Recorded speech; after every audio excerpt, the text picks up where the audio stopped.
Ini berawal ketika sebuah keluarga yang tinggal di sebuah kota Miami, Amerika Serikat.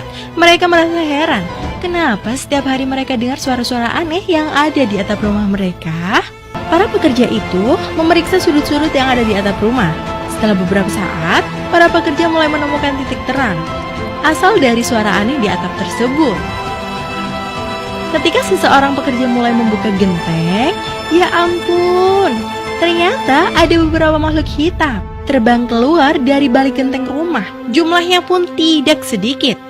Ketika genteng-genteng yang lain dibuka satu persatu, tak disangka banyak sekali teman makhluk hitam itu yang keluar dari balik genteng rumah tersebut.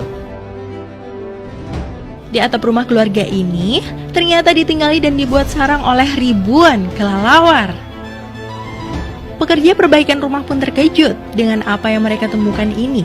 Bagaimana bisa kelelawar sebanyak itu ada di balik genteng sebuah rumah? Jumlahnya sangat banyak, bahkan bisa dibilang ribuan ekor. Kelelawar memang biasa hidup dengan cara berkelompok, dan biasa akan tinggal di suatu tempat yang gelap, dan tidak ada sinar matahari masuk pada siang hari. Para kelelawar akan beraktivitas untuk mencari makanan di malam hari.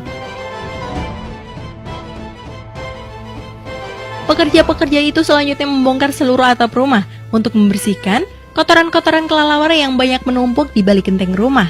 Selanjutnya, mereka akan memberikan vaksin anti rabies agar keluarga yang menempati rumah ini tidak terkena serangan virus rabies.